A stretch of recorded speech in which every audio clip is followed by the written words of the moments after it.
السلام علیکم ورحمۃ اللہ وبرکاتہ نحمدہ ونصلی علی رسولہ الکریم اما بعد۔ آج کل لوگ کاروباری معاملات میں بہت پریشان ہیں۔ 2 ہدیے لے کر حاضر ہوا ہوں۔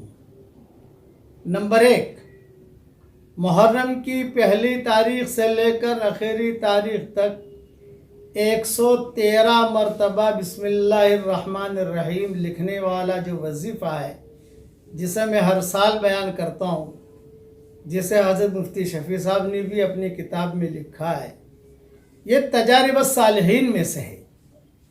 اور کئی لوگوں کو میں نے دیکھا، جب سے میں نے بیان کرنا شروع کیا، انہوں نے لکھ کر اپنے پاس رکھنا شروع کیا، تو اللہ جل جلالہ عم نوالہ نے اس کی برکت سے ان کے کاروباروں میں بہت برکت دی۔ لڑکیوں کی شادیاں ہو گئیں، بیماریاں تھیں، اللہ نے بیماریاں دور کر دی، یعنی غیر معمولی فائدہ ہمارے سامنے ہے الحمدللہ۔ اب مسئلہ یہ ہے کہ کئی لوگ پوچھتے ہیں کہ اسے انگلش میں لکھیں، گجراتی میں لکھیں، ہندی میں لکھیں، برمی زبان میں لکھیں، چائنیز زبان میں لکھیں، ہانگ کانگ کی زبان میں لکھیں۔ نہیں بھائی، بسم اللہ الرحمن الرحیم یہ آسمانوں سے آئی ہوئی چیز ہے اور اسے عربی میں ہی لکھنا چاہیے، لیکن چونکہ کئی لوگ لکھ بھی نہیں پاتے، 113 مرتبہ لکھنا کہاں ٹائم ہے آدمی کے پاس، اس لیے میں نے کوشش کی کہ 1442 کا ہدیہ جو ہے میں نے خود نے اس کی ترتیب دے کر آپ کی خدمت میں بھیج دیا ہے اور یوٹیوب پر بھی ڈال دیا ہے۔ آپ اس کی پرنٹ آؤٹ نکال کر اپنے پاس رکھ لیجئے، اپنے بیٹے کو دے دیجئے، تو کوئی حرج کی بات نہیں ہے۔ استاد کی طرف سے ملا ہوا ہدیہ الحمدللہ دوسروں کو دے دیجئے۔ اور یہ کوئی ضروری نہیں ہے کہ محرم کے مہینے میں ہی رکھو آپ، بھئی محرم کا تو پورا مہینہ باقی ہے الحمدللہ۔ اگر محرم کے مہینے میں آپ کو فرصت نہیں ملی پرنٹ آؤٹ نکالنے کی، سفر میں نکال لیجیے۔ لکھا ہوا محرم کے مہینے میں ہونا چاہیے، تو محرم کے مہینے میں الحمدللہ ہم نے لکھ دیا۔ لیکن یہ کوئی حدیث میں یا صحیح روایتوں میں یہ بات نہیں ہے۔ تجارب الصالحین ہمیشہ یاد رکھنا، تجارب الصالحین کا معاملہ قیامت تک اس کے دروازے کھلے ہوئے ہیں۔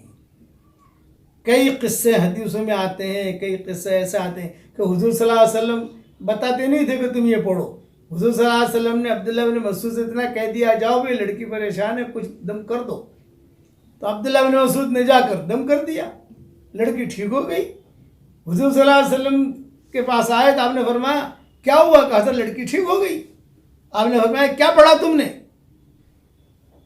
تو انہوں نے کہا میں نے یہ آیتیں پڑھی، افحسبتم انما خلقناکم عبثا وانکم الینا لا ترجعون فتعالی اللہ الملک الحق لا الہ الا هو رب العرش الکریم ومن يدع مع اللہ الہا آخر لا برہان له به فانما حسابه عند ربه انه لا يفلح الكافرون وقل رب اغفر وارحم وانت خیر الراحمین۔ یہ آیتیں پڑھی عبداللہ بن مسعود نے۔ حضور صلی اللہ علیہ وسلم نے نہیں کہا تھا یہ پڑھنا، یہ نہیں کہا تھا حضور نے، ان کا تجربہ تھا، ان کو معلوم تھا کہ اس کا یہ فائدہ ہے۔ اب حضور صلی اللہ علیہ وسلم فرما رہے ہیں عبداللہ بن مسعود سے، کہہ رہے یہ آیتیں تو ایسی ہیں کہ اگر پہاڑ پر بھی پڑھی جائے تو پہاڑ بھی ہٹ جائے۔ اب یہ حدیث بن گئی، لیکن تائید یہ حضور نے بعد میں کی ہے، پہلے عبداللہ بن مسعود کا تجربہ تھا۔ اس قسم کی ایک چیز نہیں ہے، کئی چیزیں ہیں۔ ابن قیم کے اپنے تجربے تھے، ابن تیمیہ کے اپنے تجربے تھے، مفتی شفیع صاحب نے تو یہ لکھا ہے ابھی، مجھے تو کئی کتابوں میں معلوم تھا، اس لیے میں نے اپنے اعتبار سے کہنا شروع کیا۔ اس لیے لکھنے میں کوئی حرج نہیں ہے، اپنے پاس رکھیے۔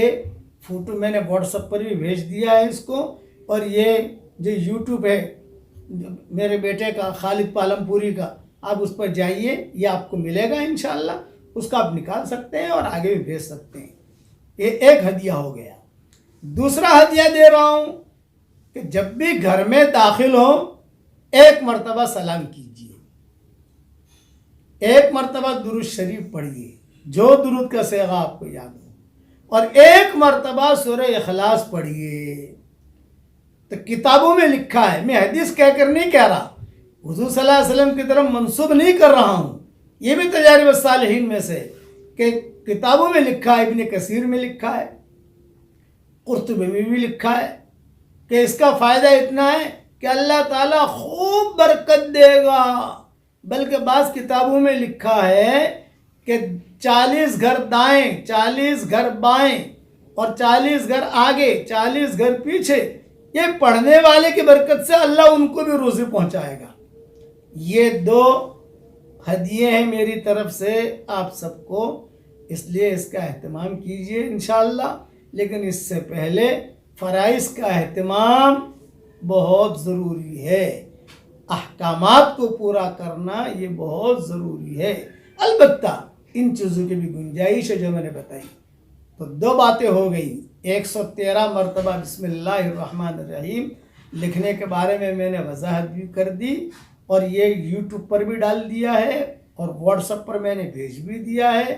اس کی پرنٹ نکالنی ہے، اپنے پاس رکھ لینی ہے۔ اب یہ ساری چیزیں چھوڑ دو، میں نے گزشتہ سال لکھا تھا کیا کروں، اس لیے کہ ہماری قوم میں سوال جواب زیادہ ہے، کرنا کم ہے، یہ ہماری قوم کی خاص عادت ہے، سوال جواب زیادہ کرنا کم۔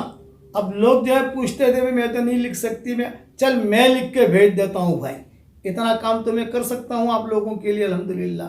اور وہ جو دوسرا ہدیہ ہے، السلام علیکم ورحمۃ اللہ وبرکاتہ، پھر درود شریف پڑھ لیجئے، پھر سورہ اخلاص پڑھ لیجئے۔ سورہ اخلاص سے پڑھنا تو اس کا بہت فائدہ ہوگا انشاءاللہ، یعنی قل هو اللہ احد اللہ الصمد لم یلد ولم یولد ولم یکن لہ کفوا احد، اتنا کر لیجئے۔ اب دیکھیے اللہ تعالیٰ آپ کی روزی میں کتنی برکت دیتا ہے۔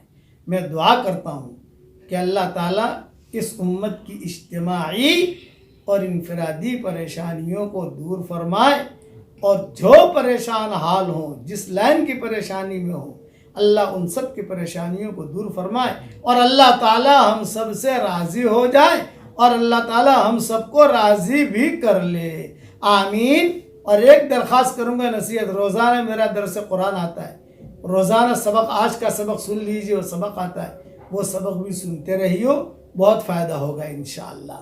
اللہ تعالیٰ ہم سب کو اپنے صالح اور نیک بندوں میں شامل فرمائے، آمین۔ اور اس ویڈیو کو جو جتنا آگے بھیجے، اللہ تعالیٰ اس کی قیامت تک کے آنے والی نسلوں کے لیے ڈھیر و خوشیوں کے فیصلے فرمائے، آمین۔